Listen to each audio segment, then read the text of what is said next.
TikTok မှာဓာတ်ပုံတွေကိုဗီဒီယိုအဖြစ်ဖန်တီးပြီးတော့ post လာလေးတွေတင်လို့ရနေပြီဆိုတာသိပြီးကြပြီလားမသိသေးဘူးဆိုလို့ချင်းဒီဗီဒီယိုဖိုင်လေးကိုပြအောင်ကြည့်ပါကျွန်တော်အသေးစိတ်ရှင်းပြပေးတော့ပါမယ်ပထမဆုံးအနေနဲ့ကျွန်တော်တို့က TikTok ဆိုတဲ့ application တဲကိုဝင်ပေးရမှာဖြစ်ပါတယ် TikTok ဆိုတဲ့ application တဲကိုရောက်ရင်ကျွန်တော်တို့ကအပေါင်းကိုတစ်ချက်လောက်ထည့်နေပေးရမှာဖြစ်ပါတယ်ပြီးလို့ရှိရင်တော့ကျွန်တော်တို့ကဒီမှာဓာတ်ပုံကိုတစ်ချက်လောက်ရွေးပေးရမှာဖြစ်ပါတယ်ဒီမှာတော့ကျွန်တော်တို့လုပ်ချင်တဲ့ဓာတ်ပုံလေးတွေကိုကျွန်တော်တို့က select ပေးပြီးတော့ရွေးပေးရမှာဖြစ်ပါတယ်အမှန်ကလေးတွေချစ်ပြီးတော့ကျွန်တော်တို့ကဘယ်နှပုံလုပ်မလဲပေါ့နော်ကျွန်တော်တို့လုပ်ချင်တဲ့ဓာတ်ပုံလေးတွေကိုကျွန်တော်တို့ကရွေးမယ်ရွေးပြီးလို့ရှိရင်ကျွန်တော်တို့ကဒီမှာ next ဆိုတာလေးကိုတစ်ချက်လောက်နှိပ်မယ်ကဲပြီးလို့ဒီလိုလေးပေါ်လာမှာပေါ့နော်ဒီလိုလေးပေါ်နေပြီဆိုလို့ချင်းကျွန်တော်တို့ကဒီမှာအပေါ်ကဒီကောင်းလေးကိုတစ်ချက်လောက်ထည့်နေပေးရမှာဖြစ်ပါတယ်ခဏလောက်စောင့်ပေးရမယ်ပေါ့နော်သူကကဲဒီမှာတော့ကျွန်တော်တို့ကသူကဒီဗီဒီယိုလေးတွေတော့ပေးထားရပေါ့နော်ဒီအောက်မှာဆိုလို့ချင်းကျွန်တော်တို့ကဘယ်လိုမျိုးပုံစံဘယ်လိုမျိုးဗီဒီယိုလေးတွေထားခြင်းနဲ့ကျွန်တော်တို့ကဒီမှာရွေးလို့ရတယ်ဓာတ်ပုံတွေပေါ်ပြီးပြောင်းသွားခြင်းလားဒါမှမဟုတ်ဓာတ်ပုံတွေကိုအသေးပုံအဖြစ်ပြောင်းသွားမလား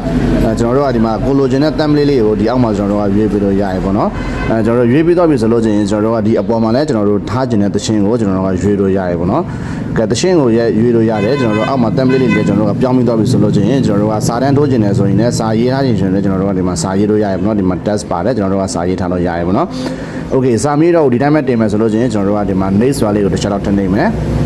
ကဲ next ဆိုတာလေးတစ်ချက်လောက်ထည့်နေမယ်ပေါ့နော်နေပြီးရင်ကျွန်တော်တို့ကဒီမှာ edit cover ဆိုတာတစ်ချက်ထည့်နေမယ်ပေါ့နော်ဒီမှာကျွန်တော်တို့ကဒီကျွန်တော်တို့ရဲ့ account တွေကိုသူများတွေဝင်ကြည့်ရင်ပေါ့နော်ဒီ video file လေးကိုဘယ်လိုမျိုးပုံစံနဲ့မြင်စေချင်လဲပေါ့လေဥပမာဒါဆိုရင်တော့ကျွန်တော်တို့ဒီ iPhone ပုံစံလေးနဲ့မြင်ရမယ်ဒီကောင်ဆိုရင်တော့ဒါတခြားဒါဒီလိုမျိုးပေါ့နော်ဒါကျွန်တော်တို့ကဒါဒီလိုမျိုးလေးပေါ့ဒီလိုမျိုးလေးကာဘာပုံစံနဲ့မြင်ရမှာပေါ့နော်အဲ့ဒီမှာကျွန်တော်တို့ကဒီမှာကျွန်တော်တို့ကစာရေးချိန်နဲ့ရရပေါ့နော်စာရေးချိန်နဲ့ကျွန်တော်တို့ကရေးထားလို့ရတယ်ရေးပြီးရင်ကျွန်တော်တို့ကဒီမှာတစ်ချက်နဲ့ကြည့်လိုက်ရင်ကျွန်တော်တို့ရဲ့ account တွေကိုဝင်ကြည့်ရင်ကျွန်တော်တို့တင်တဲ့ဗီဒီယိုမှာဒီလိုမျိုးစာလေးရဲ့ဓာတ်ပုံလေးရဲ့တွေ့ပြီးတော့မြင်နေရမှာပေါ့နော်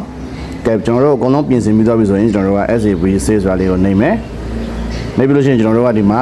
ကိုယ့်ရဲ့ဗီဒီယိုနဲ့သက်ဆိုင်တဲ့စာလေးတွေရေးမယ်ပေါ့နော်ကျွန်တော်တို့ကရေးပြီးပြီဆိုတော့ကျွန်တော်တို့က hashtag လေးတွေငါခုချင်းမယ်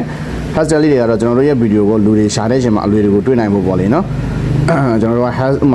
တော်တို့က hashtag တွေထည့်မယ်ပေါ့နော်ကျွန်တော်တို့ရဲ့ဗီဒီယိုဖိုင်ကိုလူတွေရှာရင်တွေ့နိုင်ဖို့အတွက်ကျွန်တော်တို့ကထည့်မယ်ထည့်ပြီးလို့ချင်းကျွန်တော်တို့က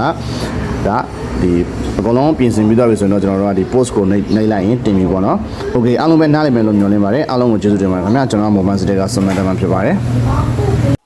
If you enjoyed this video, please like and follow.